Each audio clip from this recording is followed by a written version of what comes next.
ராகுல் காந்தி அவர்கள் 2029 prime minister ஆகணும் அப்படின்னு முடிவு பண்ணிட்டார் போல. எப்படியாவது பிரைம் மினிஸ்டர் நரேந்திர மோடி அவர்களை தோக்கடிச்சிடணும், பிஜேபியை வந்து ஒழிச்சு கட்டிடணும் அப்படிங்கிற மாதிரி ஒரு வேலை பார்த்துட்டு இருக்காருன்னு நினைக்கிறேன். அப்படி தான் ரீசெண்டாக வந்து போயிட்டு இருக்கு.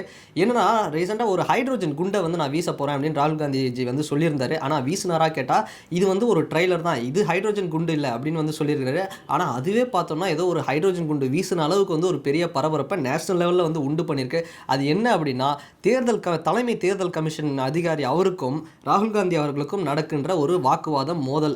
இவர் அவரை குற்றம் பண்றாரு, அவர் இவரை குற்றம் பண்றாரு. இப்போ ரீசெண்டாக அந்த பீகாரில் ஒரு முறைகேடு ஏதோ நடந்ததுன்னு சொன்னாங்கல்ல, 65 லட்சம் பேருடைய அந்த வாக்காளர்களுடைய அந்த பேர் அப்படிங்கிறது நீக்கப்பட்டிருக்கு அப்படின்னு வந்து நாடு முழுக்க இது வந்து நடந்திருக்கு. இது ஒரு பெரிய ஒரு பரபரப்பாக இருக்கு.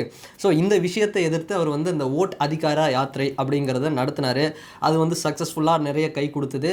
எண்டில் என்ன சொன்னார்னா, நான் ஹைட்ரோஜன் குண்டை வீசுவேன், நீங்கள் பாருங்க நாடே வந்து பரபரப்பாக இருக்கும் அப்படின்லாம் ஒரு விஷயம் வந்து சொல்லியிருந்தாரு.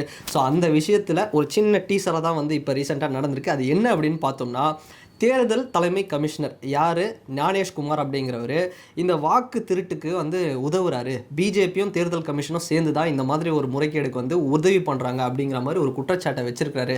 என்னன்னா, இந்த துப்பாக்கி படம் பார்த்தீங்களா, அதில் ஸ்லீப்பர் செல்ஸ்னு ஒரு சில பேர் இருப்பாங்களா, அந்த மாதிரி முகம் தெரியாத சில பேர் இங்கேருந்து நம்ம நாட்டில் இருக்குள்ளேயே சில பேர் வந்து என்ன பண்ணிட்டு இருக்காங்கன்னா, சில வேலை பார்த்துட்டு இருக்காங்களாம். எப்படின்னா, மக்கள் அந்த வாக்காளர்களுடைய ஐபி அட்ரஸ் எடுத்து, அவங்களுடைய பர்சனல் இன்ஃபர்மேஷன் எடுத்து, அவங்கக்கிட்ட ஃபோனில் வர ஓடிபி இதெல்லாம் எடுத்து அவங்களுடைய பேரை வந்து முறைகேடு பண்ணி ஸ்கேம் பண்ணுறாங்க. இது மாதிரியான விஷயங்கள்லாம் நடந்துகிட்ருக்கு. உதாரணத்துக்கு, பாதிக்கப்பட்டவங்களாம் ஒரு ஸ்டேஜில் ஏற்றி பாருங்கள் இவங்கெல்லாம் எந்த அளவுக்கு பாதிக்கப்பட்டிருக்காங்க, இவங்களோட பேர்லாம் நீக்கப்பட்டிருக்கு அப்படிங்கிறத ஓப்பனாகவே சொல்லிட்டாரு அந்த ப்ரொஜெக்டர்லாம் போட்டு.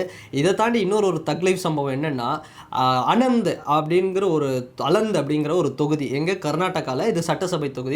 இந்த தொகுதியில் மட்டும் பாருங்கள், 6018 பேருடைய அந்த வாக்கு அந்த முறைகேடு அப்படிங்கிறது நடக்கிறதுக்கு ஒரு பெரிய டீம் வந்து வேலை பார்த்துருக்காங்க. இவங்க வந்து ஆட்டோமேட்டிக் அந்த ஒரு ஆப், அதாவது அந்த தானியங்கி செயலியை ஒன்று வச்சு இந்த மாதிரி பண்ணிகிட்ருக்காங்க. இது ஒரு பெரிய நெட்வொர்க்குங்க. இந்த நெட்வொர்க்கை வந்து கண்டுபிடிச்சி கர்நாடகாவில் என்ன பண்ணியிருக்காங்க, கம்ப்ளைண்ட் பண்ணியிருக்காங்களாம். கடந்த 18 மாதங்களில் 18 தடவை கம்ப்ளைண்ட் பண்ணியிருக்கோம்.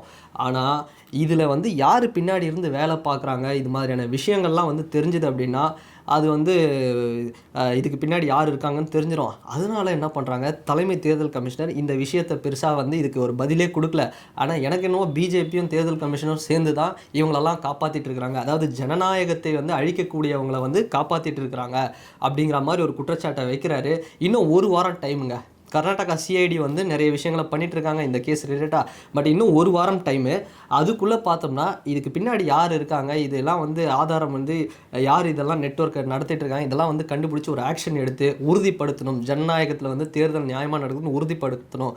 அப்படி நீங்கள் உறுதிப்படுத்தலை அப்படின்னா பிஜேபியும் தேர்தல் கமிஷனும் வந்து நீங்கள் 2 பேரும் சேர்ந்து இந்த ஜனநாயகத்தை அழிக்கக்கூடிய சக்திக்கு நீங்கள் வந்து உதவுறீங்க அப்படிங்கிறத நான் வந்து அதிகாரப்பூர்வமாக உறுதிப்படுத்திடுவேன் அப்படிங்கிற மாதிரி ராகுல் காந்தி அவர்கள் சொல்லிவிட்டு, இதை வந்து யங்ஸ்டர்ஸ் வந்து புரிஞ்சுக்கணும், அதுக்காக தான் இதை நான் சொல்கிறேன். ஆனால் வெயிட் பண்ணுங்கள், இது வந்து ஹைட்ரோஜன் குண்டு இல்லை, இனிமேல் தான் நான் வீச போகிறேன், அது விரைவில் நான் வீசுவேன் அப்படிங்கிற ஒரு பயத்தையும் வந்து ஏற்படுத்தியிருக்கிறாரு. சரி, இதுக்கு ராகுல் காந்தி அவர்களுக்கு வந்து மிகப்பெரிய ஒரு பதிலடி வந்து கொடுத்துருக்காரு சீஃப் எலெக்ஷன் கமிஷனர் ஞானேஷ்குமார் அவர்கள். ராகுல் காந்தி அவர்கள் சொல்கிறது வந்து ஆதாரமற்றதுங்க.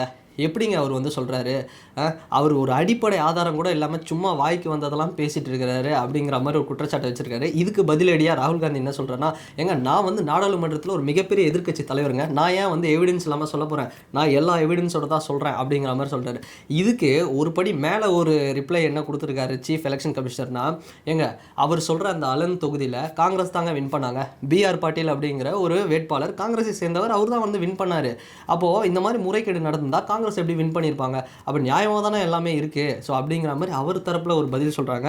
ஸோ இதில் வந்து என்ன முடிவு வந்து எடுக்கிறதுனே தெரியல, ஒருவேளை இருக்குமோ நடந்திருக்குமோ அப்படிங்கிற ஒரு டவுட்டை வந்து நமக்கு இருக்குது. பட் எது எப்படியோ ராகுல் காந்திஜி வந்து என்ன பண்ணுறாரு அப்படின்னா, நான் ஒரு வெயிட்டான ஒரு கேண்டிடேட், 2029 காங்கிரஸ் தான் ஆட்சியை பிடிக்கும் அப்படிங்கிற மாதிரி பிஜேபிக்கு வந்து இப்போத்துலேருந்தே ஒரு பயத்தை வந்து கொடுத்துட்ருக்கிறாரு அப்படின்னு தான் சொல்லலாம். பட் இந்த வாட்டி மோடி விசஸ் ராகுல்ஜி அப்படிங்கிறது ஒரு மிகப்பெரிய ஒரு போட்டி அப்படிங்கிறது இருக்கும். ஸோ ஃபைனலாக நான் என்ன சொல்ல வரேன் அப்படின்னா, இந்த அலந்த் அப்படிங்கிற தொகுதியை வந்து எடுத்து பார்த்ததுல எனக்கு என்ன தெரியுது, அதாவது 2023 நடந்த இந்த அசம்பிளி எலெக்ஷன், இந்த சட்டமன்ற தேர்தல் கர்நாடகாவில் கிட்டத்தட்ட எந்த லெவலில் மார்ஜினில் வின் பண்ணுறாங்க அப்படின்னா காங்கிரஸ் தான் வின் பண்ணுறாங்க. பட் பிஜேபியை விட ஒரு 10,000 ஓட்டு தான் எக்ஸ்ட்ரா வாங்கி வின் பண்ணுறாங்க.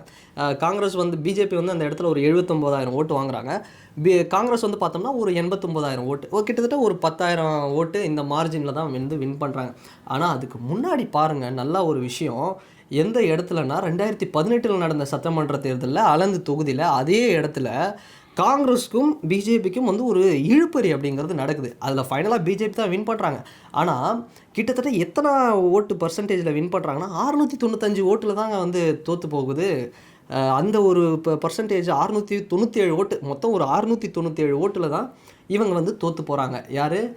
காங்கிரஸ் வந்து தோற்று போகிறாங்க, பிஜேபி வின் பண்ணுறாங்க. அப்போ இதெல்லாம் வச்சு பார்க்கும்போது ஒருவேளை பல தொகுதிகளில் இது மாதிரி ஒரு விஷயம் நடந்திருந்தா அந்த இழுப்பறியை வந்து டேலி பண்ணோன்னா இது மாதிரி ஏதாவது ஸ்கேம் நடந்திருக்கலாமா, ஒருவேளை நடந்திருக்குமா, இல்லை ராகுல் காந்தி அவர்கள் சொல்கிறது தான் உண்மையா, இல்லை தேர்தல் கமிஷனர் ஞானேஷ்குமார் சொல்கிறது தான் உண்மையா, இல்லை என்ன அப்படிங்கிறத உண்மையாலே இதுக்கு பின்னாடி இல்லை வேறு யாராவது ஒரு நெட்வொர்க்கு வேறு எதுக்கோ வந்து காசுக்காக வந்து சில பேர் வந்து வேலை பார்த்துட்ருக்காங்களா, ஒன்றுமே புரியலைங்க. அதாவது ரொம்ப கன்ஃபியூஷனாக இருக்குது. கண்டிப்பாக வந்து இது ரிலேட்டடாக ராகுல்ஜி வந்து பார்த்தோம்னா ஒரு ஸ்ட்ராங்கான ஒரு ஸ்டேட்மெண்ட்டு எவிடன்ஸோட அதை வந்து காட்டினா மட்டும்தான் மக்களுக்கு வந்து ஒரு நம்பிக்கை அப்படிங்கிறது இருக்கும். ஸோ அதனால் எதிர்க்கட்சி தலைவருங்கிறதுனால அவர் வந்து குற்றச்சாட்டுகளை வந்து எடுத்து போடலாம், என்ன வேணால் சொல்லலாம். பட் ஒரு ஸ்ட்ராங்கான எவிடன்ஸில் இன்னும் இந்த போட போகிற அந்த ஹைட்ரோஜன் குண்டு அப்படிங்கிறத அவர் வெயிட்டாக போட்டு இப்படி தான் அப்படின்னு ப்ரூவ் பண்ணார்னா மட்டும்தான் அதை நம்ம வந்து கன்ஃபார்ம் பண்ண முடியும். ஸோ எது எப்படியோ இப்போ இவ்வளோ விஷயங்கள் நடந்தால் என்ன தான் வந்து டே டு டே வந்து அப்டேட் பண்ணிட்டு இருந்தாலும் இப்போ கூட பாருங்கள் அந்த இவிஎம் மெஷினில் அந்த பேலட் பேப்பர்ஸ்லாம் வந்து பார்த்தோம்னா அது கேண்டிடேட் வந்தோட ஃபோட்டோ அப்படிங்கிறது கலர் பிரிண்ட் அவுட்டில் நல்ல கிளாரிட்டியோட வரணுமா. ஏன்னா அப்போ தான் தேர்தலில் வந்து மக்களுக்கு ஒரு நம்பிக்கை வரும், டிரான்ஸ்பரன்சியாக இருக்கும் அப்படிங்கிற மாதிரிலாம் சில விஷயம் எவ்வளோ தான் பார்த்து பண்ணாலும் இந்த மாதிரி ஒரு சில ஸ்கேம் அப்படிங்கிறது நடந்துக்கிட்டு தான் இருக்குது. ஸோ இது என்ன அப்படிங்கிறத நம்ம வெயிட் பண்ணி பார்ப்போங்க. இது வந்து சீஃப் எலெக்ஷன் கமிஷனர் ராகுல் காந்தி அப்படிங்கிறத தாண்டி இது வந்து காங்கிரஸ் vs பிஜேபி, ராகுல் காந்தி vs மோடி அப்படிங்கிற மாதிரி தான் வந்து போயிட்டுருக்கு. ஸோ 2029 நடக்க போகிற பிரைம் மினிஸ்டர் எலெக்ஷனுக்கு இப்போ வந்து இவங்க வந்து சண்டையை வெயிட்டாக போட்டுட்ருக்காங்க அப்படின்னு தான் சொல்லணும். ஸோ என்ன நடக்க போகுது, இந்த ஹைட்ரோஜன் குண்டு மேட்ரு அப்படிங்கிறது எப்போ நடக்கும் அப்படிங்கிறத நம்ம வெயிட் பண்ணி பார்ப்போம். ஸோ அண்டு இந்த வீடியோ பற்றினா உங்களுடைய கருத்து என்னங்க, மெயினாக உங்களுடைய கருத்து தான் வந்து எனக்கு வேணும். ஸோ இந்த விஷயத்தை பற்றி நீங்கள் என்ன நினைக்கிறீங்க அப்படிங்கிறத மறக்காமல் இந்த கமெண்ட் செக்ஷனில் பதிவிடுங்க. அண்டு வேறு ஒரு வீடியோவில் வேறு ஒரு கான்டென்ட்டில் நான் உங்களை பார்க்குறேன். அண்டு இது வரைக்கும் நம்ம சேனலை நீங்கள் சப்ஸ்கிரைப் பண்ணலாம், மறக்காமல் சப்ஸ்கிரைப் பண்ணிக்கோங்க. ஸோ அடுத்த வீடியோவில் அடுத்த கண்டென்ட்டில் நான் உங்களை பார்க்குறேன். பாய்.